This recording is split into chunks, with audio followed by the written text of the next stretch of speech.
কিছুক্ষণ আগে পাওয়া খবর, গাজীপুরে টঙ্গীতে কেমিক্যাল গোডাউনে অগ্নিকাণ্ডের ঘটনা ঘটেছে এবং শেষ খবর বলছে যে আমরা খবর অন্তত পেয়েছি সেখানকার আগুন নিয়ন্ত্রণে এসেছে এবং এই আগুন নিয়ন্ত্রণে ফায়ার সার্ভিসের 7টি ইউনিট কাজ করেছে। এই ঘটনার সত্যতা নিশ্চিত করতে চাই আমাদের সহকর্মী রফিকুল ইসলাম খান সেখানে অবস্থান করছেন। রফিক, একটু জানাবেন যে গোডাউনের কতটুকু অংশ পুড়ে গেছে এবং এই আগুন কি কারণে লাগলো, বা যখন অগ্নিকাণ্ডের ঘটনা ঘটেছে তখন কতজন আটকা পড়েছে, বা এরকম কোনো ক্ষয়ক্ষতির খবর আপনার কাছে রয়েছে কিনা? ঢালাইয়ের সেরা প্রিমিয়ার সিমেন্ট। রাশেদ, আসলে এই আগুন 4টার পর দিয়ে আগুনটি লেগেছে।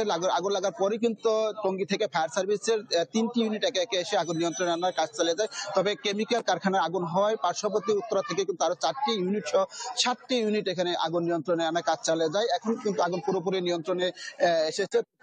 জানিয়ে রাখি, যখন এটি কেমিক্যাল গোডাউন হয়, যখন ফায়ার সার্ভিসের কর্মীরা এখানে আগুন নেভানোর কাজ করে, তখন কিন্তু কেমিক্যালের ডাম বিস্ফোরণে ফায়ার সার্ভিসের 5 জন কর্মী আহত হয়েছে, দগ্ধ হয়েছে। তাদের মধ্যে 4 জনকে কিন্তু ঢাকা মেডিকেল কলেজ হাসপাতালে প্রেরণ করা হয়েছে 52 ইউনিটে, সেটি আমাদেরকে নিশ্চিত করেছে। আর টঙ্গী ফায়ার সার্ভিসের senior station officer Mohammad Shahin Alam, তিনি কিন্তু টঙ্গী হাসপাতালে ভর্তি রয়েছে এবং তার যে দগ্ধর অংশটুকু কিছুটা কম রয়েছে, কম থাকার কারণে তাকে টঙ্গীতে রাখা হয়েছে। তো আপনি দেখছেন এই মুহূর্তে কিন্তু এখানে বিভিন্ন আইন শৃঙ্খলা বাহিনীর সদস্য এবং ফায়ার সার্ভিসের কর্মীরা রয়েছে। তবে ফায়ার সার্ভিস আমাদেরকে জানিয়েছেন তারা ইতিমধ্যে ফায়ার যে আগুন, সেই আগুন নিয়ন্ত্রণে এনেছেন এবং যে ভেতরের অংশ সেটি কিন্তু তারা আসলে দেখছেন যে ভিতরে কেউ আটকা পড়ে আছে কিনা। তবে আমাদেরকে নিশ্চিত করেছে ভিতরে আটকা পড়া এখন পর্যন্ত তাদের কাছে কোনো মেসেজ নেই।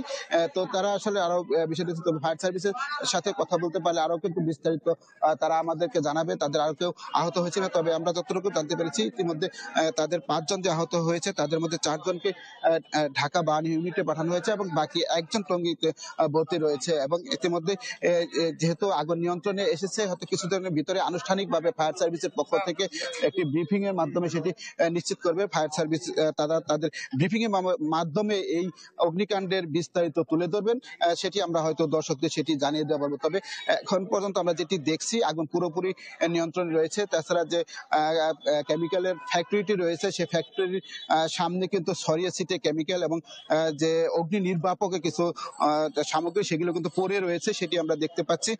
তো রাশেদ, এখন পর্যন্ত যেহেতু আগুন নিয়ন্ত্রণে এসেছে, কিছুক্ষণের ভিতরে ফায়ার সার্ভিসের পক্ষ থেকে আমাদেরকে বিস্তারিত জানাবে, তখন আমরা আরো আপডেট জানিয়ে দিতে পারবো।